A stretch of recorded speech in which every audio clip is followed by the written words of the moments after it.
আমাদের দেশ শেষ করেছে চোরগুলো, ডাকাতগুলো, ঠিক কিনা?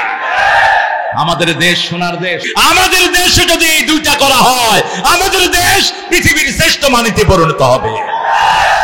অচিরেই মুসলমানদের সুদিন আসছে। আফগানিস্তান টাকা পয়সার দিক থেকে অগ্রসর হয়ে গেছে, যুদ্ধ বিধ্বস্ত দেশ। আগে 120 আফগানি হলে $1 পাওয়া যেত। অল্প দিনের ইসলামী আইনের ভিতরে এখন 76 আফগানি টাকা দিলেই ডলার পাওয়া যায়। পৃথিবীর সব টাকাদের মধ্যে আফগানিস্তান এখন 3 নম্বরে চলে এসেছে। এত তাড়াতাড়ি তাদের ডেভেলপমেন্ট হয়েছে। তাদেরকে জিজ্ঞেস করা হলো, how did you develop your economy? তোমরা তোমাদের এই অর্থনীতিকে কিভাবে ডেভেলপ করলা? তারা বলল, আমরা চুরি বন্ধ করে দিয়েছি, দেশ থেকে কোনো টাকা বাহিরে যায় না, প্লাস ইন্টারনেটে কোনো ভুয়া ব্যবসা আমরা করতে দেই না। এই দুইটা বন্ধ করার কারণেই তাদের প্রবৃদ্ধি বেড়ে গেছে। একটা বিড়ি কত? বিড়ি ওই যেটার পিছনে কি জানি লাগানো থাকে, ফিল্টার। এই ফিল্টার বিড়ি খায় রিক্সাওয়ালা। হ্যালো, কি রে? কয়, স্যার কষ্ট তো করি, একটু ফিল্টার না খেলে মন ভরে না। হ্যালো, তুই ফিল্টারের বাদ দিয়া তুই একটা কলা খেতে পারস না? তুই রিক্সা চালায় যদি একটা কলা খাতি, তুই আঙ্গুল দিয়ে ঠেলা দিলে পুলিশ উড়ে যেত। কারণ রিক্সাওয়ালাদের মতো ভারো শরীর দুনিয়ার কোনো বীরেরও নেই। এই যে সারাদিন এই যে এরকম করে রিক্সা চালায়, এদের শক্তি সবচেয়ে বেশি হয়। কিন্তু 2 ঘন্টা রিক্সা চালায়া 15 মিনিট বাস হাড্ডির ক্যালসিয়াম শুকায়া এরপরে বুড়া বয়সে শুরু এরকম করে। কলা খাও, সস্তা না মাঙ্গা। জান্নাতের প্রথম খাওয়া কি বলেন তো? না, প্রথম খাওয়া বড়ই। প্রথম কি? বড়ই। কোন সূরায় আছে? সূরা ওয়াকিয়া, ফি সিদরিম মাখদুদ ওয়া তালহিন মানদুদ। কান্দি কান্দি বড়ই খাবেন। কেন বড়ই খাবেন? বড়ের ভিতরে রোগ প্রতিরোধ ক্ষমতা সবচেয়ে বেশি, বড়ই ফুলের দাম সবচেয়ে বেশি, বড়ই মধুর দাম সবচেয়ে বেশি। সিডর বলা হয়, সিদরাতুল মুনতাহা। আবার এই বড়ই গাছের মতো একটা গাছই আল্লাহর আরশের নিচে আছে, 7 আসমানের উপরে। সেই গাছের পাতার ভিতরে প্রত্যেকটা মানুষের নাম লেখা আছে। তার যখন হায়াত শেষ হয়ে যায়, 40 দিন আগে ওই গাছ থেকে পাতাটা ছিঁড়ে তার রিজিকের উপর পড়ে যায়। বাস জিবরাইল আমিন আলাইহিস সালাম, ওই যে ফেরেশতা যিনি মালাকুল মউত, ওনাকে আজরাইল হিসেবে আমরা চিনি, হাদিসের নাম এটা না। এই মালাকুল মউত তখন টের পায় যে ইনার হায়াত শেষ হয়ে আসছে, কিন্তু কখন জান কবজ করবে এটা একমাত্র কে জানেন? কে জানেন? এক মুহূর্ত আগেও এই মালাকুল মউতের জানার কোনো ক্ষমতা সব আল্লাহর কাছে রেখেছেন। নির্দেশ দেওয়ার সাথে সাথেই কুন বলার আগেই ফায়াকুন হয়ে যায়। আমরা যেন নেককার হিসাবে দুনিয়া থেকে যেতে পারি, আল্লাহ তৌফিক দান করেন। প্রথম খাবেন বড়ই, তারপরে খাবেন কি? কলা, তারপরে ছায়ায় বসবেন, তারপরে পানি খাবেন। আমাদের হিন্দু শাস্ত্রে একটা কথা আছে, ভরা পেটে আর খালি পেটে মিথ্যা কথা। এটা কোরআন বিরোধী কথা। কোরআন বলছে খালি পেটে ফল, ভরা পেটে আগে ফল খাবেন। গোস্তের আগে ফল, আগে কি? ফল। ফাকিহাতিম মিম্মা ইয়াতাখায়্যারুন ওয়া লাহমি তায়রিম মিম্মা ইয়াশতাহুন ওয়া হুরুন আইন কামসানিল লুলুইল মাকনুন জাযাআম বিমা কানু ইয়ামালুন। তোমরা আগে ইচ্ছামতো ফল খাও, তারপরে গোস্ত খাও, তারপরে আমি আল্লাহ তোমাদের জন্য হুরের ব্যবস্থা করে দিয়েছি। হুরের বর্ণনা যদি জানেন, দুনিয়ার নারীদেরকে পেতনিও মনে হবে না। হুর এত রূপ আল্লাহ তাদেরকে দিয়েছেন। হুরের হাতে যে রুমাল, এই রুমাল যদি দুনিয়াতে একবার নেড়ে দেয়, রাসূল সাল্লাল্লাহু আলাইহি ওয়াসাল্লাম বলছেন সারা দুনিয়ায় আর কোনোদিন কোনো দুর্গন্ধ হবে না, সুঘ্রাণে সব ভর্তি হয়ে যাবে। হুরদের নখে যেই সৌন্দর্য, নখটা যদি পৃথিবীর কোন কর্নারে এরকম দিয়ে রাখে, সারা পৃথিবী আর কখনো অন্ধকার হবে না। এত নূর আল্লাহ তাদেরকে দান করেছেন। এক একজন মুসলমানের জন্য কয়জন হুর? কয়জন? 70। হ্যাঁ 70। কেন? জান্নাতের সব হিসাব একে 70, একে দুনিয়ার হিসাব হলো 1-এ 10। মান জা আবিল হাসানা ফালাহু আশারু আমসালিহা। যে একটা ভালো কাজ করবে 10টা নেকি আল্লাহ তাকে দান করবেন। কিন্তু জান্নাতের হলো 1-এ 70। একে কি? 70। সে আল্লাহ রাব্বুল আলামিন বলছেন, এই কিতাবকে আমি তোমাদের জন্য প্রকাশ্য বানিয়েছি, প্রথম বানিয়েছি হুদা হেদায়াত ও বুশরা লিল মুমিনিন, মুমিনদের জন্য এটা সুসংবাদ। সুসংবাদ হবে তখন যখন তারা নামাজ কায়েম করবে।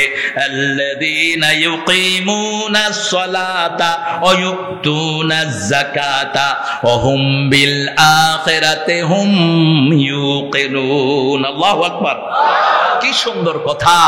একই কথা বললেন সূরা বাকারার শুরুতে, আল্লাযীনা ইউমিনুনা বিল গায়বি ওয়া ইউকিমুনাস সালাতা ওয়া মিম্মা রাযাকনাহুম ইউনফিকুন ওয়াল্লাযীনা ইউমিনুনা বিমা উনজিলা ইলাইকা ওয়া মা উনজিলা মিন ক্বাবলিক ওয়া বিল আখিরাতি হুম ইউকিনুন। আল্লাহু আকবার।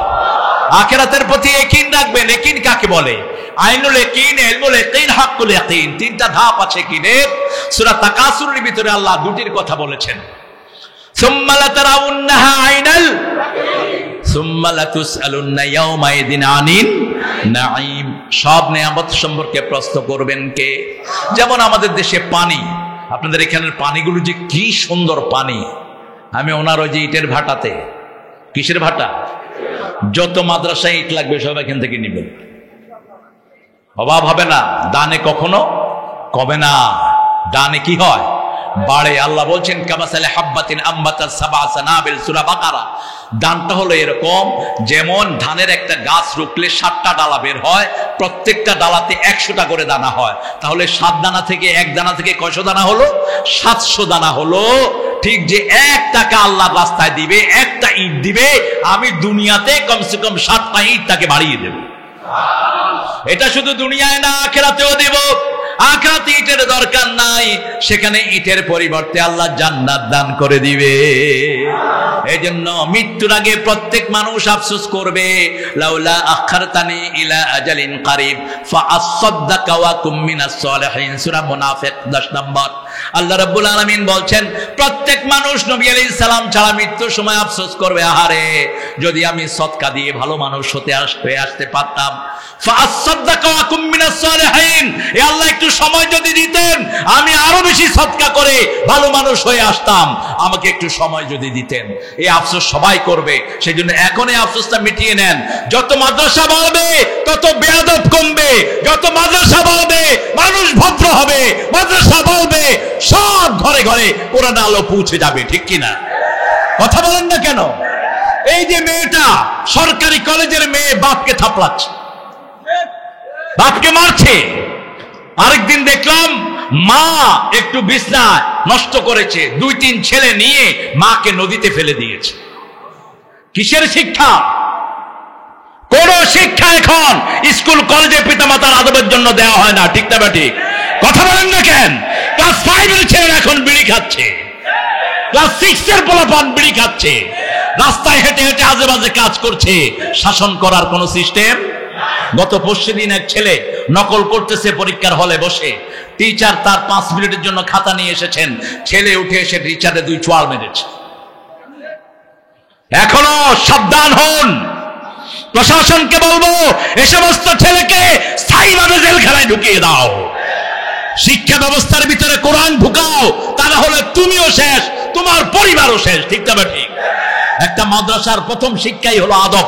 আপনি যে কোনো মাদ্রাসা ভিজিট করেন, উচ্ছৃঙ্খল কোনো ছেলে পাবেন না। ছেলেরা এসেই প্রথম বলে আসসালামু আলাইকুম। কথা কন না কেন? এরপরে দাঁড়িয়ে থাকে ওস্তাদ, যেটা বলে সেটা শুনে। ওস্তাদ যদি বলে তুমি দেরি করে আসলা কেন, নিচের দিকে তাকিয়ে বলে হুজুর আমার আব্বা অসুস্থ, এই জন্য দেরি হয়ে গেছে। হুজুর মুস্কি হেসে বলেন আল্লাহ তোমার আব্বাকে শাফা দান করুক, ঠিক আছে তুমি পড়তে যাও। আছে না নাই? আর স্কুলে স্যার দাঁড়ানো, ছেলে ঢুকতেছে, স্যারও সালাম নাই, ছেলেরও। ইভেন কি পতাকা যখন উঠে তখনও কোনো সালাম, পতাকা উঠানোর সময় হেই হেই হেই।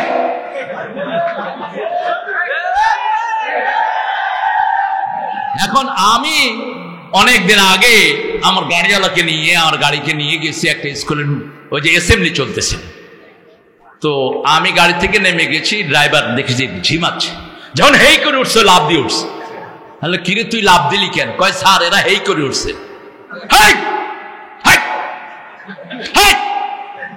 কিসে পতাকা কি ভেসকি দিয়েছেন আপনি? পতাকা কি নিয়ম? আপনি সালাম দেন।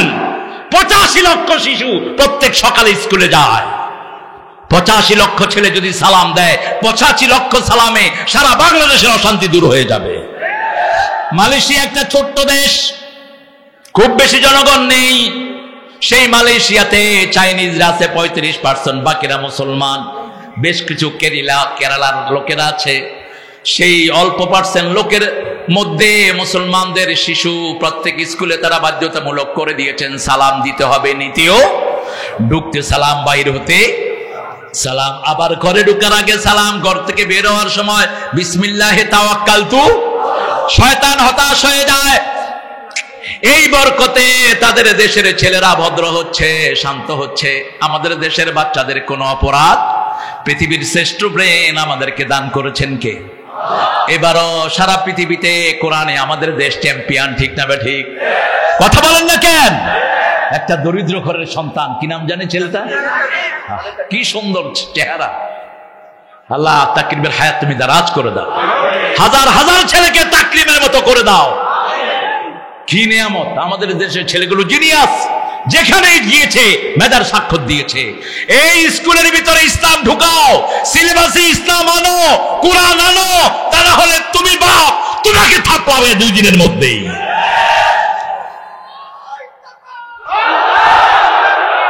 ঐশীর নাম শুনছেন না?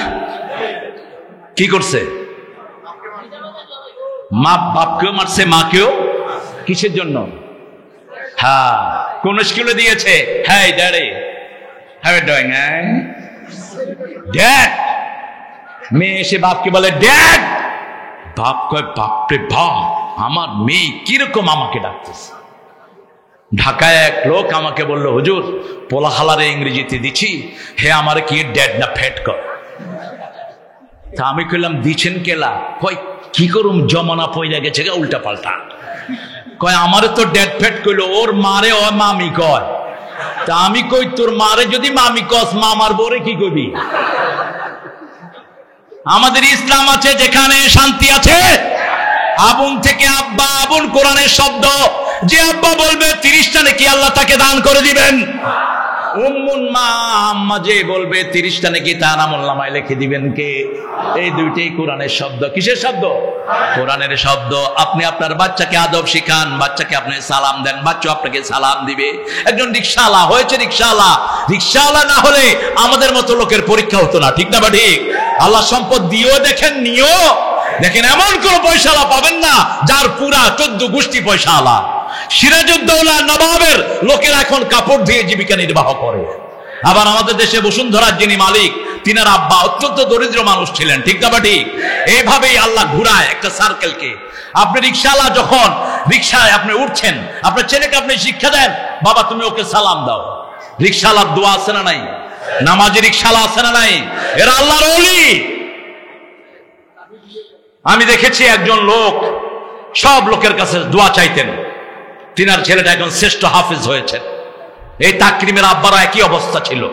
যাকে পেতেন তার কাছে বলতেন আমার ছেলেটার জন্য আপনি একটু দোয়া করেন। আপনি দেখবেন এই তাকরিমও আপনার সংস্পর্শে আসলে কি চায়? কি চায়? এর আগে চ্যাম্পিয়ন হয়েছে নাজমুল সাকিব, দেখা হয়েছে, জড়িয়ে ধরেছে, জড়িয়ে ধরে বলছে ওস্তাদজি আপনি আমার জন্য দোয়া করবেন। দোয়া চাইবেন। দোয়া যে চায় সে নবীর সুন্নাত আদায় করে। রাসূল সাল্লাল্লাহু আলাইহি ওয়াসাল্লামের ব্যাপারে সাইয়েদনা ওমর ইবনে খাত্তাব রাদিয়াল্লাহু আনহু বলছেন, আমি উমরায় যাব, রাসূল সাল্লাল্লাহু আলাইহি ওয়াসাল্লামের কাছে গেলাম। রাসূল বললেন, মিশকাতে এসেছে হাদিসটি, ওমর লা তানসানি ফি দুআইক আও আশরিকনি ফি দুআইক। হে ওমর, তুমি যখন মক্কায় গিয়ে দোয়া করবা, তোমার দোয়ায় আমি নবীকে তুমি ভুলে যেও না। ওমর ফারুক কেঁদে ফেললেন, ইয়া রাসূলুল্লাহ আমার কাছে দোয়া চেয়ে আপনি আমাকে যত বড় করে দিয়েছেন, আল্লাহ যেন আপনাকে আরো বড় করে দেয়। আপনি দোয়া চাইবেন, দোয়া চাওয়া কি সুন্নাহ। আল্লাহ বলেছেন তোমরা যদি চাও তোমার দোয়া কবুল হোক, প্রথম আমার প্রশংসা করো, আমার নবীর উপর দরুদ দাও, মধ্যখানে যা বলার তা বলো, যা চাওয়ার চা চাও, শেষে আবার আমার প্রশংসা করে নবীর উপর দরুদ দাও, মধ্যখানে যা বলবা সব কবুল করে নেবেন কে?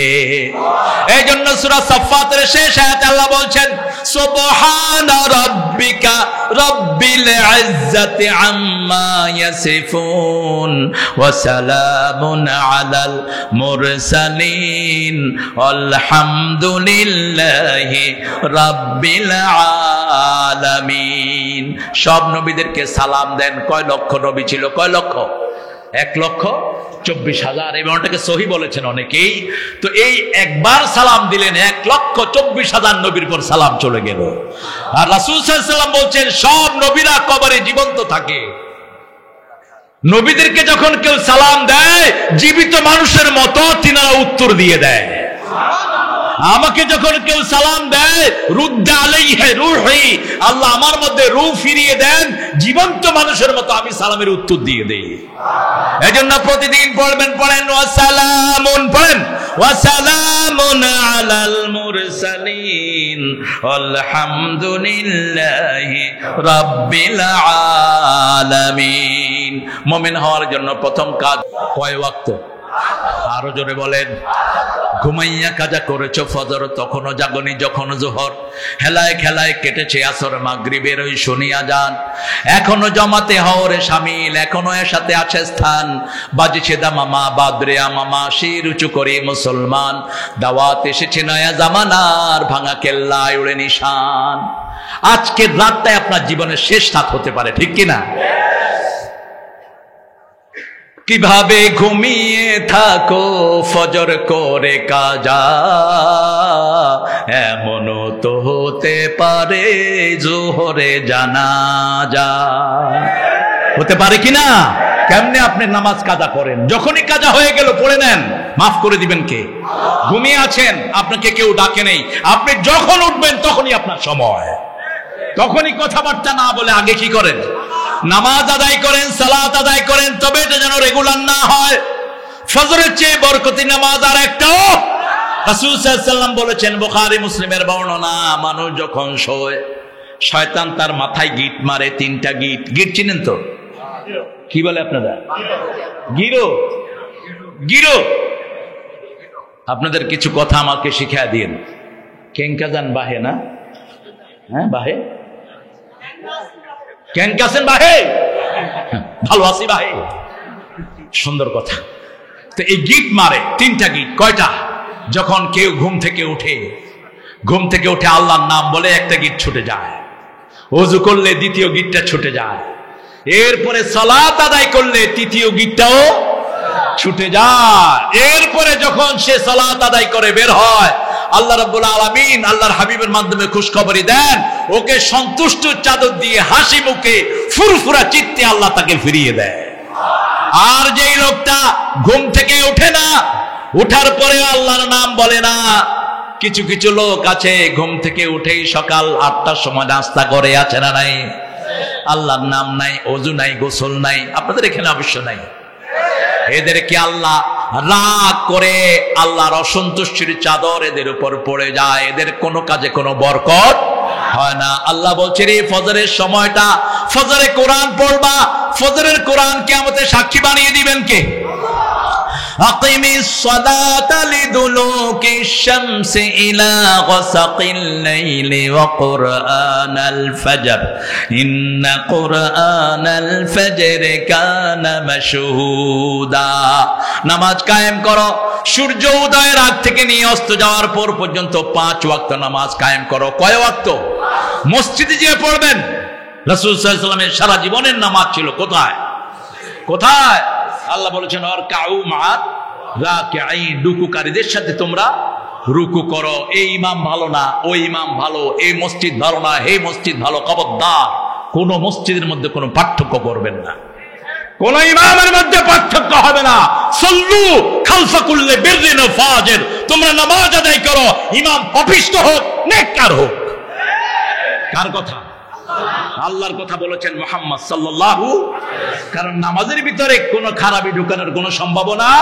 বুখারীর বর্ণনা, মসজিদে নববীর কবজা নিল মিশরের মুনাফিকরা, যারা উসমান রাদিয়াল্লাহু আনহুকে ঘিরে রেখেছিল মারার জন্য, শাহাদাতের জন্য। এই মুনাফিকরা মসজিদ নববীর কবজা নিয়েছে। লোকেরা জিজ্ঞেস করলো আমিরুল মুমিনিন উসমান রাদিয়াল্লাহু আনহুকে, হে উসমান রাদিয়াল্লাহু আনহু, আমরা কি এদের পিছনে নামাজ পড়বো নাকি? তিনি বললেন, নামাজ পড়বা, কিন্তু বাহিরে আসলে তাদের কথা মানবা, কারণ নামাজের ভিতরে কিছু ঢুকানোর সাহস কারোই। নামাজ যাচাই পড়তে হবে, এই জন্য কোন ইমামকে আপনি বাদ দিবেন না। যখনই দেখবেন জামাত, সেখানে ঢুকে পড়েন, ঠিক না ঠিক? সেখানে নামাজ আদায় করে নেন। নরমালি নামাজ পড়লে 10 গুণ, আর যদি লোকাল কোন জামাতে পড়েন 47 গুণ। কয় গুণ? 27 গুণ অথবা 47 গুণ। আর যদি জামে মসজিদে পড়েন 500 গুণ বাড়ায়া দিবেন। সুবহানাল্লাহ। 1 রাকাত পড়বেন, 500 রাকাতের সওয়াব দিবেন কে? কি বরকতি! আল্লাহ চাচ্ছেন আল্লাহর গোলামদেরকে জান্নাতের দিকে নিয়ে আসতে। আল্লাহ আমাদেরকে 5 ওয়াক্ত নামাজ আদায় করার তৌফিক দান করেন। পড়বেন তো? বিবিকে নিয়ে পড়বেন, ঠিক আছে তো? আজকে গিয়ে আগে মারবেন বিবিকে, ঠিক আছে না? মারার অনুমতি পেয়েছেন কোথায়? খবরদার বিবির গায়ে যেন কেউ হাত না তোলেন। খবরদার, হাত তুলছো দুনিয়াও শেষ, আখেরাতও। কে দিয়েছে তোমাকে অথরিটি? মা আয়েশা সিদ্দিকা রাদিয়াল্লাহু আনহা বলছেন, কোনদিন রাগ করে বিবির সাথে কথাও বলেন নেই, রাহমাতাল লিল। মা সাফিয়া বলছেন, রাসূল আমাদেরকে এতটা ভালোবাসতেন, আমাদের যখন মন খারাপ হতো, আমরা কাঁদলে আমাদের চোখের পানি মাটিতে পড়ার আগে রাসূলের হাতে পড়তো। আমাকে একদিন আমাদের একজন বোন উম্মে সালমা বলেন, আমি ইহুদির মেয়ে, আমি কাঁদছিলাম, কাঁদার পানি মাটিতে না পড়তে আমি দেখি একটা হাত, তাকিয়ে দেখে রাহমাতাল লিল আলামিন। তিনি আমার চোখের পানি মুছে দিয়ে বলছেন, কেন কাঁদছো? তিনি বললেন, উম্মে সালমা আমাকে বলেছেন আমি নাকি ইহুদির মেয়ে, আমাকে ওই ইহুদির দালাল বলা হয়েছে। কিছু কিছু হুজুর বলছে জাকির নায়েকও নাকি ইহুদির দালাল।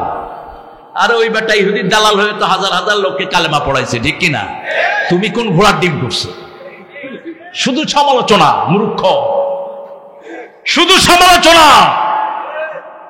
খবরদার গীবত করবি না, গীবত করলে দুনিয়াও শেষ, আখেরাতও শেষ। আর ফেসবুকে লিখে দিলে তো বাস চলতেই আছে, যত মানুষ পড়বে সব গুনাহ আপনার আমলনামায় উঠবে। আল্লাহ বুঝার তৌফিক দান করুক। আরো চিৎকার করে বলেন আমিন। রাসূল বললেন, সাফিয়া তুমি ইহুদির মেয়ে না, তুমি মূসা আলাইহিস সালামের গোষ্ঠীর লোক। সুবহানাল্লাহ বলবেন না? তুমি নবীর বংশের মানুষ। সুবহানাল্লাহ বলেন। মা সাফিয়ার চেহারা আনন্দ উদ্বেলিত হয়ে গেল।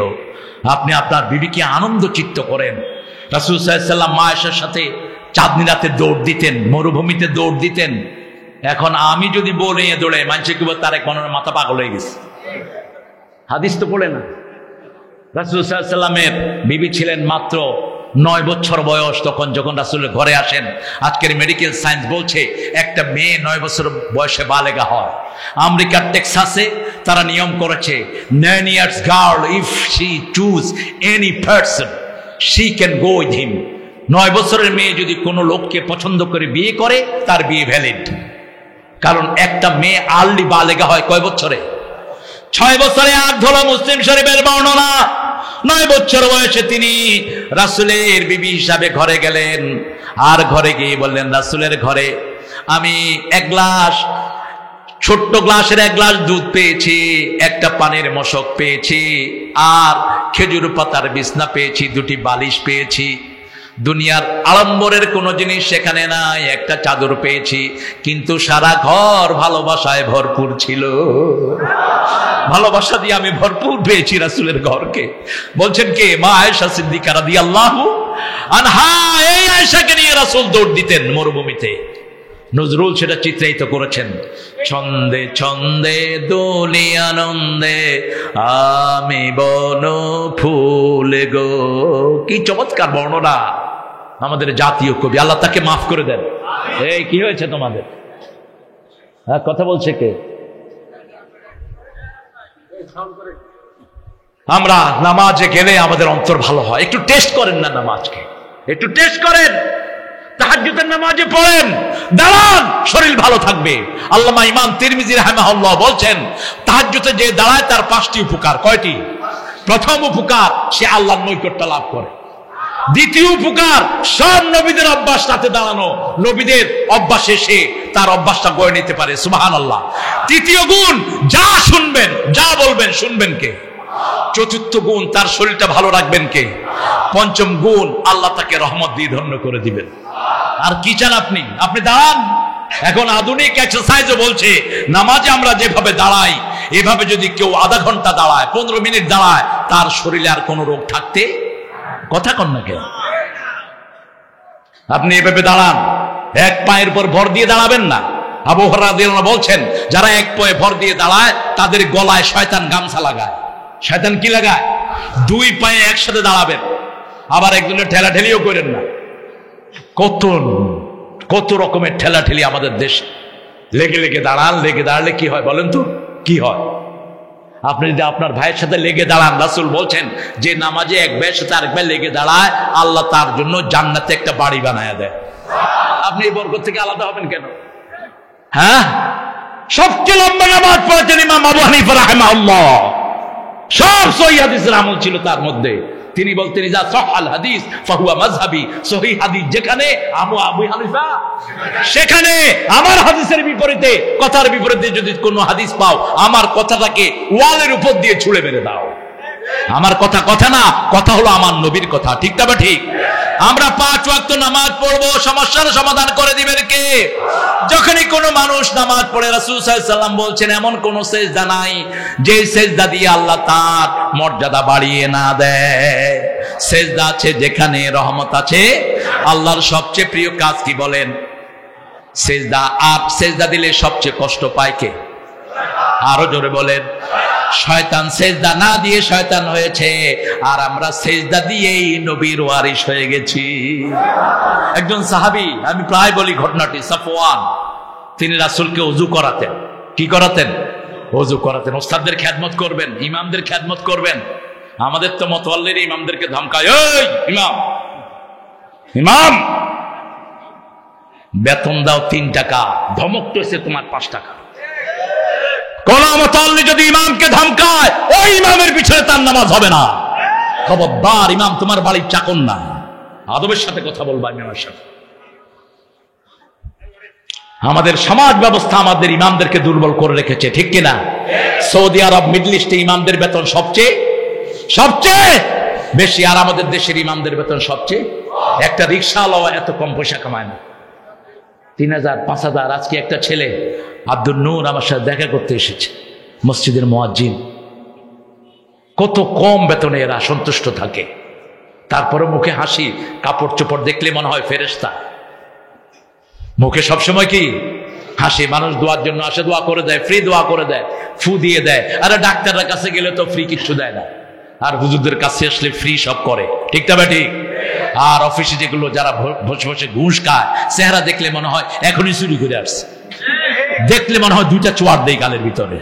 মুখে কখনো হাসি, সালাম দিলে উত্তর নিতে পারে। আপনি সালাম দিবেন ওর করে, কারণ যার রিজিক হারাম তার সবই হারাম। দুনিয়াও শেষ, আখিরাতও শেষ। রাসূল সাল্লাল্লাহু আলাইহি ওয়াসাল্লামকে ওযু করিয়ে দিতেন সাহাবায়ে কেরাম, আবার ওযুর পানি সাহাবায়ে কেরাম নিজের মুখে ঢেলে দিতেন, কারণ ওযুর প্রত্যেকটি ফোঁটার সাথে গুনাহগুলো ঝরে যায়। রাসূলকে পানি ঢেলে দিচ্ছেন, তিনার একটা মাত্র কাপড়, গায়ে আর কোনো কাপড় নেই, নিচে নামালে বুক খালি, উপরে উঠালে নিচে খালি। রাসূল সাল্লাল্লাহু আলাইহি ওয়াসাল্লাম বলছেন, তুমি আমার কাছে কিছু চাও? বুখারীর হাদিস, চাও আমার কাছে। আমি রাহমাতাল লিল আলামিন, আমি গাছের কথা বুঝি, গাছ আমার জন্য কাঁদে, পাখির কথা বুঝি, আমি সব কিছুর কথা বুঝি। আমি চাইলে উহুদ পাহাড় আল্লাহ পুরোটাই স্বর্ণ করে দিবেন। আমার কাছে চাও। সাহাবী বলছেন, চাইবো? আমাদের দেশের দল বদলায় শুধু পয়সা বানানোর জন্য, ঠিক কিনা? আর দেখেন রাসূলের সাহাবীদের চরিত্র দেখেন। একজন সাহাবীদের ধুলার সমানতা আমরা সারা দুনিয়ার মোমেনরা হব না। কি আমল এক একজন করেছেন। আল্লাহর হাবিবকে বলা হলো, ইয়া রাসূলুল্লাহ, কারা জান্নাতে যাবে? রাসূল বলেন, মা আনা আলাইহি ওয়া আসহাবি, আমি যেটার উপর আছি, আমার সাহাবীরা যেটার উপর আছেন, এরা সবাই জান্নাতি হয়ে যাবে। সাহাবী বলছেন, ইয়া রাসূলুল্লাহ, আমি আপনার সাথে বেহেশতে থাকতে চাই। রাসূল সাল্লাল্লাহু আলাইহি ওয়াসাল্লাম বলছেন আর কিচ্ছু চাও না, তোমার ঘর নাই, বাড়ি নাই, ছেলে নাই, মেয়ে নাই, বিবি নাই, বাচ্চা নাই, খাওয়া নাই, আর কিছুই তুমি চাও না। বলছেন আর কিছুই আমি চাই না, আমি আপনার সাথেই বেহেশতে থাকতে চাই। রাসূল সাল্লাল্লাহু আলাইহি ওয়াসাল্লাম বলেন আইন্নি বিকাসসাতিস সুজুদ, বেশি সিজদা দাও, আল্লাহ তোমাকে আমার সাথে জান্নাতি বানায়া দিবে। সময় পেলেই সিজদা, সময় পেলে কি মনে যখনই কষ্ট আসতো রাসূল বলতেন আযিনি ইয়া বেলাল আরহিনি বিসসালাত, হে বেলাল তুমি আযান দাও, নামাজ দিয়ে আমার কলিজাটাকে তুমি ঠান্ডা করে দাও। সে আমার আল্লাহ বলছেন নামাজ ততক্ষণ কায়েম হবে না যতক্ষণ আপনারা যাকাত না দেন। যার যাকাত, যার জমি আছে জমির যাকাত দিবেন, ওসর দিবেন। যাকাত 5 ভাবে দিতে হয়। কয় ভাবে? 5 ভাগ, 10 ভাগ, 20 ভাগ, 25 ভাগ, 30 ভাগ। কয় ভাগ হলো? 5 ভাগ, 10 ভাগ, 20 ভাগ, 25 ভাগ, 30 ভাগ। 5 ভাগ কাদের? খনিজ পদার্থ। বাংলাদেশে গ্যাসের খনি আছে না নাই? উত্তরবঙ্গে কয়লার খনি আছে না নাই? এই কয়লার খনি যে এলাকায় পাবেন, আল্লাহর নিয়ম হলো ওই এলাকার গরিবদেরকে কয়লার খনি থেকে 5%, কয়লার খনি থেকে 5% আকারে তাদেরকে গরিব মানুষকে দেয়া হবে। কত পার্সেন্ট দেয় আমাদের দেশে? কয়লার খনি যদি পয়সা দেয়া হতো, কোন গরিব থাকতো উত্তরবঙ্গে? দেয় না। 10%। আপনি কোন খেতে ফসল লাগিয়েছেন, বৃষ্টি হয়নি, আপনি সেচের পানি দিয়ে আপনি সেই ফসলটা ফলিয়েছেন, আপনি সেটা থেকে 10 মণে 1 মণ কার রাস্তায় দিবেন? আল্লাহর রাস্তায়। ইয়াউমা হাসাদিহি, যেদিন এটা কাটবেন, আল্লাহ কোরআনে বলছেন ওই কাটার সময় খেতে দিয়ে আসবেন, বাড়িতে এনে দিতে পারবেন না। আর যদি বৃষ্টির পানিতে হয়, বৃষ্টির পানিতে যদি হয় তাহলে 10 মণে 1 মণ, আর যদি নিজে শেষ করে তাহলে 20 মণে 1 মণ গরিবকে দিবেন। আর 25টা ছাগল যদি আপনার হয়, একটা ছাগল কার রাস্তায় দিবেন? কথা কন না কেন? কিন্তু ছাগল যদি আপনার খাওয়াতে হয়, যদি ছাগলকে খাওয়াতে হয়, বেড়াকে খাওয়াতে হয়, এগুলো যদি সরকারি জমিনে চরে খায় তাহলে 25টাতে একটা। আর যদি আপনার কিনে খাওয়াতে হয় তাহলে এগুলোর যাকাত দিতে, কথা কন না কেন? আর যদি 30টা ওট হয়, 1টা ওট গরিবকে দিবেন। আচ্ছা বলেন তো, এই হিসাবে যদি আমরা যাকাত দেই, বাংলাদেশে কোনো গরিব থাকবে? গরিব থাকবে না। আবার শরীরের যাকাত কি? শরীরের যাকাত রোজা। রাসূল সাল্লাল্লাহু আলাইহি ওয়াসাল্লাম প্রতি সপ্তাহে 2টা রোজা রাখতেন। কয়টা? কি কি বারে জানি? সোম আর বৃহস্পতিবার। এই সোমবারে কে কে রোজা রাখছেন দেখি, হাত উঠান তো দেখি। ভালোবাসায় একেবারে উঠলায়া যায়। আরেক গ্রুপ আছে ঈদে মিলাদুন নবী, আল্লাহর নবী করলেন 2টা ঈদ, আর তোরা বানালি 3টা ঈদ। 12ই রবিউল আউয়াল যে রাসূল ইন্তেকাল করেছেন, এটা সহিহ দলিল না। একটা বর্ণনায় এসেছে রাসূলের জন্মের তারিখ হলো 5টি। কয়টি? 5 তারিখ, 10 তারিখ, 12 তারিখ, 17 তারিখ। আবার কেউ কেউ বলেছেন রমজানে রাসূল দুনিয়ায় এসেছে। কিন্তু সোমবার দিন যে জন্মগ্রহণ করেছেন তাতে কোনো সন্দেহ ইয়াউমুল ইসনাইন। এই জন্য সোমবার দিন তিনি কি রাখতেন? রোজা রাখতেন। আবার হেরা পর্বতে প্রথম ওহী যখন নাজিল হয়, সেটাও কি বার ছিল? সোমবার ছিল। আবার দেখেন রাসূল সাল্লাল্লাহু আলাইহি ওয়াসাল্লাম যে 12 তারিখে ইন্তেকাল করেছেন, এই ব্যাপারে কোনো সন্দেহ? তো এটা মৃত্যু ডেট, এটা সার্টেন, সবার একমত। এখন রাসূল যেদিন চলে গেছে সেদিন আপনি ঈদ করেন কেমনে? কেমনে ঈদ করেন? আমার প্রিয় ভাইয়েরা, 2টা ঈদ ইসলাম দিয়েছে, 3য় ঈদ বানানোর কোন সুযোগ নাই। আমার নবী সাল্লাল্লাহু আলাইহি ওয়াসাল্লাম যা করেছেন আমরা তা করব। তিনি রোজা রেখেছেন, আমরাও রোজা রাখবো। বৃহস্পতিবার তিনি কেন রোজা রাখতেন? তিনি বলতেন এটা সপ্তাহের শেষ দিন, এই দিন আল্লাহ জান্নাত খুলে দেয়। আবার মাসের 13, 14, 15 বেজরের রোজা রাখতেন রাহমাতাল লিল আলামিন। রোজা রাখলেই শরীরটা ভালো থাকে। তাসুমু তাসিহু, রাসূল বললেন। একজন বৈজ্ঞানিক, জাপানের একজন বৈজ্ঞানিক এই রোজার উপর গবেষণা করে তিনি নোবেল পুরস্কার নিয়েছেন। তিনি বলেছেন সব ধর্মে উপোস আছে, কিন্তু মুসলমানদের রোজার মতো এত শ্রেষ্ঠ রোজার কারো। যেমন হিন্দু ভাইদের ধর্মে উপোস আছে, উপোসের ভিতরে তারা শুধু ভাত আর রুটি খায় না, কলা, বিস্কুট, মুড়ি, বিড়ি, আরো যা আছে সব খাওয়া যায়। তো এরকম রোজা তো আমরা সারা জীবন রাখতে পারবো। কিন্তু আমাদের রোজা দেখেন কি সুন্দর, সূর্য ওঠার আগে কিছু খাবো, যেটাকে সাহুর বলা হয়। ফিস সাহুরে বারাকা। রাসূল বলেছেন ইহুদিরা সেহরি খায় না, তোমরা সেহরি খাও। সেহরি যারা খায় তাদের রোগব্যাধি ভালো করে দিবেন কে? অন্তত পানি হলো খাও, খেজুর হলো খাও। আবার সূর্য ডুবার সাথে সাথে তোমরা রোজা ভাঙো। ওই বৈজ্ঞানিক পরীক্ষা করে দেখলেন এই যে 18 ঘন্টা, 7 ঘন্টা, 10 ঘন্টা শরীর খালি থাকার কারণে শরীরের যে ব্যাকটেরিয়া, বাজে কোষগুলো আছে ভিতরে, এই সবগুলো মারা যায়। মারা যাওয়ার কারণে ভিতরের স্বাস্থ্যটা সবচেয়ে বেশি সুস্বাস্থ্য হয়ে যায়। এই জন্য কোনো রোগী যদি রোজা রাখে তার শরীর অটোমেটিক ভালো হয়ে যাবে। এই রোজার উপরে গবেষণা করে তিনি পুরস্কার পেয়েছেন। রাসূল সাল্লাল্লাহু আলাইহি ওয়াসাল্লাম বলেছেন, শরীরের রোজা হলো যাকাত, শরীরের রোজা হলো রোজা, শরীরের যাকাত হলো রোজা, আর অর্থের যাকাত হলো সম্পদ দেয়া। আপনার যদি 50,000 টাকা থাকে, সেখান থেকে 2.5% গরিবের হাতে দিবেন। কার হাতে? গরিবের হাতে দিয়ে দিবেন। আপনি যাকাতের পয়সা আপনার ভাইকেও দিতে পারবেন, তবে ভাইকে এটা বলবেন না, ভাই তোরে যাকাত দিচ্ছি। ভাই বলবে তোর যাকাত তুই খা। তার সম্মান আছে না নাই? আপনি গোপনে তার হাতে দিয়ে দিবেন টাকা। কিন্তু পিতামাতাকে যাকাত দেয়া যায় না। পিতামাতা সম্মানী। পিতামাতা না থাকলে আমরা দুনিয়ায় আসতাম না। আল্লাহ বলছেন উফ শব্দ বলো না, উফ শব্দ বলো না নিজেরা, আবার ওদের মুখে উফ নেও না। আর বাপকে চোয়ার দেয়, বাপকে থাবল মারে। সূরা বনী ইসরাঈলের 23 নম্বর আয়াতে কি অনিন্দ সুন্দর কথা আল্লাহ বলছেন, ওয়াকাদা রাব্বুকা আল্লা তা'বুদু ইল্লা ইয়্যা ওয়া বিল ওয়ালিদাইনি ইহসানা। আল্লাহ বলছেন আমার পক্ষ থেকে সিদ্ধান্ত হয়েছে আল্লাহর ইবাদত ছাড়া আর কারো ইবাদত করা যাবে না। পিতামাতার প্রতি ইহসান করবে। ইহসান কি? ইহসান কাকে বলে? আল্লাহ বলছেন আন তা'বুদাল্লাহা কাআন্নাকা তারাহু ফাইন লাম তাকুন তারাহু ফাইন্নাহু ইয়ারাক। ইহসান হলো আল্লাহর ইবাদত এমন ভাবে করবা যেন তোমরা আল্লাহকে দেখছো, তোমরা না দেখলেও তোমাদেরকে দেখছেন কে? এটা ইহসান। ইহসান ব্যাখ্যা আল্লাহ দিলেন। ইহসানের ব্যাখ্যা হলো আপনার পিতা, লা তাকুল লাহুমা উফ, পিতাকে উফ বলবেন না। যদি বৃদ্ধ বয়সে পিতা অথবা মাতা পৌঁছে যায়, লা তাকুল লাহুমা উফ, নিজে উফ বলবেন না, অথবা উফ বলে এমন জায়গায় রাখবেন না। এখন এই উফ শব্দ শুনতে হলে পিতার সাথে থাকার দরকার আছে না নাই? মায়ের সাথে থাকার দরকার আছে না নাই? আপনি রংপুরে থাকেন, মা বাপ এখানে থাকে, আপনি উফ শব্দ শুনবেন কেমনে? কোন সন্তান যেন পিতামাতাকে একলা না রাখে, একা যেন না রাখে। পিতামাতার সাথে থাকেন। লা তানহারহুমা, ঝিড়কি দিয়ে কথা বলবা না।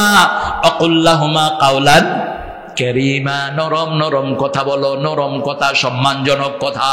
ইমাম বুখারী রাহিমাহুল্লাহ আদাবুল মুফরাদের ভিতরে বলেছেন, পিতামাতার নামটাও যেন সন্তান মুখে না নেয়। নামটা নিতে হলেও সামনে সম্মান সূচক, পিছনে সম্মান সূচক শব্দ লাগায়া তারপরে নামটা নিতে হবে। চতুর্থ বলেন আফিল রাহমা জানাহা যুল্লি মিনার রাহমা, তাদের জন্য রহমতের ডানা বিছায়া দাও। ডানা বিছাতে হলে পাশে থাকার দরকার আছে না নাই? রহমতের ডানা আপনার বিবি, আপনার সন্তান, আপনার কাজের লোক, আপনার টাকা পয়সা সব পিতামাতার জন্য বিছিয়ে দাও। এরপরে দোয়া করো রব্বির হামহুমা।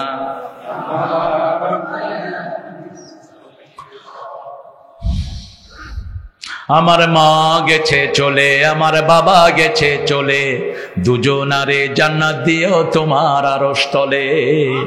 সারাদিন দোয়া করেন পিতামাতার জন্য, রব্বির হামহুমা কামা রব্বায়ানি সগীরা। পিতামাতা না হলে আমরা দুনিয়ার মুখ দেখতাম না, কেউ দেখতাম না। একজন সাহাবী ইয়েমেন থেকে মাকে নিয়ে এসেছেন মক্কায়, মাকে ঘাড়ে করে হজের সব অনুষ্ঠান করিয়েছেন। যাওয়ার সময় রাসূল সাল্লাল্লাহু আলাইহি ওয়াসাল্লামের সাথে বললেন, ইয়া রাসূলুল্লাহ, আমি কি মায়ের কোনো হক আদায় করতে পেরেছি? রাসূল সাল্লাল্লাহু আলাইহি ওয়াসাল্লাম বললেন, ওই যে তোমার মা তোমাকে দুধ পান করিয়েছে, এক চিমটি দুধের হকও তুমি আদায় করতে পারো নাই। সুবহানাল্লাহ বলতে ইচ্ছা করে। এই জন্য মায়ের খেদমত করব, ফরজ করেছেন কে? আরো জোরে বলেন, আবিল আখিরাতে হুম ইউকিনুন। আখিরাতকে চোখের সামনে রাখবেন। একিন হলো যেমন আপনাদের এই প্রোগ্রামের মাইকিং হয়েছে, পোস্টারিং হয়েছে, কিন্তু প্রোগ্রাম হয়নি, ওটা ছিল ঈমান। এখন প্রোগ্রাম হওয়ার পরে যেই বিশ্বাসটা আসবে এটার নাম কি? আরো জোরে বলেন, ইয়াকিন। আখিরাতকে চোখের সামনে রাখবেন। এখানে যা করবেন সবকিছুর জন্য আখিরাতে জবাব দিতে হবে, ঠিক কিনা? আর দল বল দিয়ে যে নেতাগিরি করবেন সেখানে সেই ব্যবস্থা আতিহিম ইয়াউমাল কিয়ামাতে ফারদা। একা একই আসতে হবে কার কাছে? আল্লাহর কাছে। দল বল নিয়ে যাওয়ার কোনো সুযোগ, ওমা হুম আনহা বিগাইবিন, আখিরাতের ময়দান থেকে অনুপস্থিত থাকার কোনো সুযোগ নাই। আখিরাত কাকে বলে? ওমা আদরাকা মা ইয়াউমুদ্দিন সুম্মা মা আদরাকা মা ইয়াউমুদ্দিন ইয়াউমা লা তামলিকু নাফসুন লিনাফসিন শাইআ ওয়াল আমরু ইয়াউমাইদিন লিল্লাহ। সেই দিন কোনো মানুষ কোনো মানুষের মালিক হবে না, সব মালিকানা কার? আল্লাহর হুকুম ছাড়া কেউ কথা বলতে পারবে? লা ইয়াতাকাল্লামুনা ইল্লা মান আযিনা লাহুর রাহমানু ওয়া ক্বালা সাওয়াবা। প্রথম কিয়ামতের ময়দানে কথা বলার অনুমতি পাবেন কে? আরো চিৎকার করে বলেন, কে পাবেন? আল্লাহ পাবেন। সেজন্য আপনি কারো জমির আইল ঠেলেছেন, জমির আইল ঠেলা অবশ্য এদিকে নাই। হ্যাঁ, বিবির গায়ে হাত তুলেছেন, মেয়েকে কম খাওয়া, মেয়েকে বাঁকা চোখে দেখে, এরকম লোক আছে না? মেয়েকে বোঝা মনে করে। রাসূলুল্লাহ সাল্লাল্লাহু আলাইহি ওয়াসাল্লাম বলছেন, যেই ঘরের প্রথম মেয়ে সন্তান হয় ওই ঘরটা বরকতের ঘর, ওই ঘরকে বরকত থাকে। যেই ঘরে যত বেশি মেয়ে সেই ঘরে বরকত তত বেশি। মেয়েকে আল্লাহ নূর বলেছেন, কোন ছেলেকে বলেন নাই। রাসূল সাল্লাল্লাহু আলাইহি ওয়াসাল্লামের দুই মেয়ে ছিলেন, দুই নূর। এই দুই নূরকে বিয়ে করেছেন একজন সাহাবী, ওনার নাম হয়েছে ওসমান। ওসমান জিন্নুরাইন, দুই নূরের মালিক। এই মেয়েদেরকে আল্লাহ রাব্বুল আলামিন বরকতময় করে দিয়েছেন। রাসূল সাল্লাল্লাহু আলাইহি ওয়াসাল্লাম ঘর থেকে বের হওয়ার সময় সর্বশেষে মা ফাতেমার সাথে দেখা করতেন। আবার বাহির থেকে এসে সর্বপ্রথম কার সাথে? মা ফাতেমার সাথে দেখা করতেন। আবার ফাতেমা বলছেন রাদিয়াল্লাহু আনহা ওয়ারদা, মা ফাতেমা তো যারা রাদিয়াল্লাহু আনহা বলছেন, আমি যখন আব্বার কাছে যেতাম আব্বা দাঁড়াতেন, দাঁড়িয়ে আমার কোলে চুম্বন খেতেন, কোলে চুম্বন খেয়ে আব্বার জায়গা আমাকে বসাতেন, তিনি পাশে সরে বসতেন। সুবহানাল্লাহ বলতে ইচ্ছা করে না? আরে আপনাদের কষ্ট হচ্ছে না? চলো চলো, আমার তো 12টা বাজছে, আপনাদের কয়টা? ফজর। আহা, করবেন না এটা। আমি আগামী দিনে এই প্রোগ্রামটা নেব না। এই যে 10টায় উঠেছেন তো, 10:15 উঠা আর আসবো না এখানে। এসার পর পর এই প্রোগ্রাম শেষ করবেন, তাহলে মানুষের বরকত থাকে। এখন আপনাদের সব কথা মাথায় থাকবে না, কিন্তু এটা নিয়ম। জাআলনাল লাইলা লিবাসা, আমি রাতটাকে পোশাক বানিয়েছি। বিজ্ঞান বলছে রাতে মানুষের সেলগুলো ঘুমিয়ে পড়ে, আপনি যত দিবেন ঢুকবে না। আবার এসার সাথে সাথে ঘুমিয়ে যাবেন, ক্যান্সার মুক্ত হয়ে যাবে শরীর। আলহামদুলিল্লাহ বলেন। ব্রেন থেকে একটা স্টোরের রস বের হয়, ক্যান্সারের যতগুলো জারম আছে এটা মেরে ফেলে। আর এটা যত রাত বেশি হবে এগুলো চাঙ্গা হবে, আপনি ক্যান্সার আক্রান্ত হবেন। স্ক্রিন চোখের সামনে রাখবেন না। এই স্ক্রিনের মাধ্যমে আপনার ব্রেন নষ্ট হচ্ছে, হাত নষ্ট হচ্ছে, হাতের সেন্সার চলে যাচ্ছে, লিভার কিডনি সব নষ্ট হয়ে যাচ্ছে। যত বেশি পারেন আলো থেকে দূরে থাকেন, ঠিক না বা ঠিক? রাসূল বলেছেন, যখন ঘুমাবা সব লাইট বন্ধ করে দাও, আখির নূর সব বন্ধ করে দাও। কোন খালি পাত্র থাকলে ওটাকে ঢেকে দাও। শোয়ার আগে বিছানাটা ঝাড়ু দাও, কাপড় দিয়ে ঝাড়ু দাও। কি দিয়ে? কাপড় দিয়ে ঝাড়ু দাও। কারণ কি হয়েছে আপনার? কথা বলছেন কেন? প্রতি 3 ঘন্টা অন্তর অন্তর মানুষের চামড়া চেঞ্জ হয়। কয় ঘন্টা? 3 ঘন্টা। আমরা খালি চোখে দেখি না। আপনি দেখবেন একটা সাদা জামা পরেছেন, আপনি বাহিরে যান নেই, কিন্তু খুললেই কলারে দাগ আছে না নাই? এটা আসলো কোত্থেকে? আবার পায়জামা পরেছেন, পায়জামার তলে বোধহয় কোনো দাগ লাগে না। তো এত ভিতরে দাগ গেল কোত্থেকে? আপনার চামড়া চেঞ্জ হচ্ছে। এই জন্য আপনি যখন ঘুমাবেন, রাসূল সাল্লাল্লাহু আলাইহি ওয়াসাল্লাম বলেছেন বিছনা ঝাড়ু দাও। আপনি কাপড় দিয়ে ঝাড়ু দেন, তাহলে ওই যে গায়ের পড়া টুকরাগুলো ওখান থেকে চলে যাবে। ওগুলোর ভিতরে বিভিন্ন রোগের জার্ম থাকে। ইসলাম আছে যেখানে রোগ মুক্তি সেখানে। বাতিগুলো বন্ধ করে ঘুমাবেন। নীরব যখন হয়ে যাবে তখন আপনার এই সেলগুলো ঘুমিয়ে পড়বে। দেখেন, গ্রামে ক্যান্সার বেশি না কম? আর শহরে কেন? যে দেশে আলো বেশি ওই দেশে ক্যান্সার সবচেয়ে বেশি। ক্যান্সার বেশি হলো আমেরিকা। আলো আর আলো, আলো আর আলো। এই আলোগুলো ক্যান্সারের বন্ধু। বোতলের সব খাওয়া ক্যান্সারের বন্ধু। গ্রামের লোকেরা বোতলের খাওয়া খুব খায় না, আপনারা ন্যাচারাল খাওয়া খান, এই জন্য আপনার শরীরটা ভালো বেশি। বোতলের এই যে পেপসি, 7 আপ, কোক সবগুলোর ভিতরে পোক। খাবার না, এগুলো নোংরা। এক বোতল পেপসির ভিতরে 4.5 চামচ 7 চামচ চিনি থাকে, সোডা থাকে 3 চামচ। কি খাচ্ছেন এগুলো? আপনার লিভার শেষ, কিডনি শেষ। এই জন্য ডাবের পানি খান, আপনাদের গ্রামে এই যে কত সুন্দর নদীর পানি, আপনাদের আলহামদুলিল্লাহ এই যে গাছের মধ্যে আম হচ্ছে, তারপরে ক্ষেতের মধ্যে শশা হচ্ছে, ন্যাচারাল জিনিসগুলো যত খাবেন শরীর তত ভালো থাকবে। আল্লাহ রাব্বুল আলামিন বলছেন কিয়ামতের জন্য তৈরি হও। একজন মহিলা, তার স্বামী বিদেশে গিয়েছেন, তিনি জিনা করে ফেলেছেন, তিনার চোখের সামনে ছিল এই আয়াত। তিনি চিন্তা করলেন দুনিয়ার অল্প মানুষের সামনে শাস্তি নিয়ে নেই, তাহলে কিয়ামতে সারা পৃথিবীর মানুষের সামনে আমাকে আর শাস্তি নিতে। তিনি রাসূলের কাছে গেলেন, গিয়ে বললেন জানাইতু ইয়া রাসূলুল্লাহ, আমি জিনা করেছি। রাসূল মুখ ফিরিয়ে নিলেন। তিনি আবার গিয়ে বললেন জানাইতু ইয়া রাসূলুল্লাহ, আবার মুখ ফিরিয়ে নিলেন।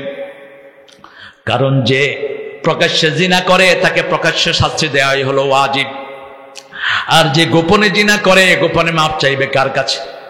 আল্লাহ যদি মাফ করে দেয় আমাদের কোনো আপত্তি নাই, গোপনে গিয়ে মাপ চাক। কিন্তু মেয়েটার তওবা এত বড় ছিল, আবার গিয়ে বললেন আমি জিনা করেছি, শাস্তি দেন। রাসূল সাল্লাল্লাহু আলাইহি ওয়াসাল্লাম বললেন তোমার পেটে বাচ্চা এসেছে নাকি? হ্যাঁ এসেছে। তুমি জিনা করেছো, তোমার বাচ্চার কোনো অপরাধ? আর আমাদের দেশে একটা পতিতার বাচ্চা মারা গেলে কবর দেয় না, ওর তো কোনো দোষ নাই, ওই বাচ্চার কোনো দোষ নাই, দোষটা হলো যিনি অপরাধ করেছেন তার, ঠিক কিনা? রাসূল সাল্লাল্লাহু আলাইহি ওয়াসাল্লাম মহিলাকে ছেড়ে দিলেন, কোনো পুলিশ নাই, পাহারাদার নাই। পাহারাদার কে? কে পাহারাদার? একজনকে ভয় করবেন, দুনিয়া ঠিক হয়ে যাবে। একজনকে ভয় করবেন। বাংলাদেশের অফিসের লোকগুলো যদি আল্লাহকে ভয় করতো, এত ঘুষ বাংলাদেশে হতো না, এত অবৈধ কাজ হতো না, ঠিক কিনা? মাথায় টুপি, মুখে দাঁড়ি, ঘুষ খাইতে একটু দ্বিধা করে না। রমজানে আমার মুসল্লি একজন গিয়ে বলল, হুজুর ওয়াসার অফিসে গিয়েছিলাম, খুব দোয়া করতেছি আল্লাহর কাছে, আল্লাহ ঘুষ যেন দিতে না হয়, আমার রোজাটা শেষ। গিয়ে দেখি একজন হুজুর পেয়ে গেছি, আমি খুব খুশি। গিয়ে বললাম ভাই আমার এই ওয়াসার এই প্রবলেমটি আপনি এই রোজার মাসে একটু ঠিক করে দেন। উনি ড্রয়ার খুঁজছে, কয় আমি হাত দিয়ে ধরুম না, যা দিবেন এখানে দিয়ে যান। কত বড় বেয়াদব! হ্যাঁ, যা দিবেন ড্রয়ারে দিয়ে যান, আমি রোজা ভেঙে এটা দেখবো কত দিছেন। হবে রোজা? কথা কন না কেন, রোজা হবে? কত সাধু অগল বসে আছে আমাদের অফিসে। এই সরকার বেতন সবচেয়ে বেশি বাড়িয়েছে, ঠিক কিনা?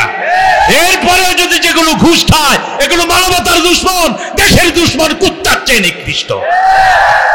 কেন খাস ঘুষ? এমন কোন জায়গা নাই যেখানে ঘুষ চলে না। শিক্ষা প্রতিষ্ঠান সেখানেও ঢুকতে ঘুষ, মাদ্রাসা সেখানেও ঘুষ। কি হয়েছে দেশটা? কোথায় যাবে মানুষ? দরিদ্র মানুষের যাওয়ার কোনো জায়গা নেই, অথচ ব্রেনই সবগুলো দরিদ্রদের ভিতরে। মহিলা পেটে যখন বাচ্চা প্রসব হলো, রাসূলের কাছে আবার গেলেন সাল্লাল্লাহু। রাসূল সাল্লাল্লাহু আলাইহি ওয়াসাল্লাম বললেন তোমার বাচ্চা তোমার কাছে খেতে হবে। অফিসালুহু ফি আমাইন, 2 বছর দুধ পান করবে। কয় বছর? 2 বছর। 2 বছর দুধ খাওয়া বাচ্চার হাতে শক্ত খাবার দিয়ে মহিলা হাজির।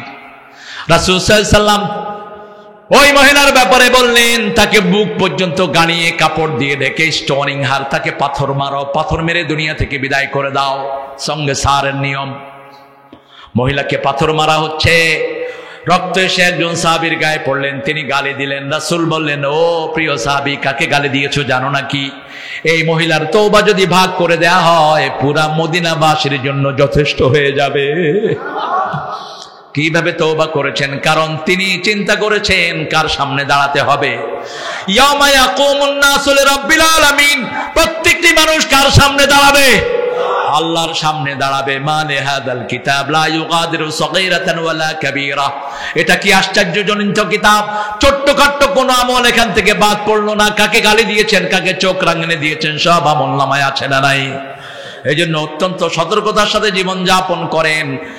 আজকে যদি সকালে জেগে উঠি তাহলে হলো সকাল, আর যদি মারা যাই তাহলে হলো পরকাল। এই তো পার্থক্য। সকালে যদি ঘুম থেকে উঠি তাহলে কি হলো? সকাল, আর যদি ঘুম থেকে না উঠি কি হবে? পরকাল।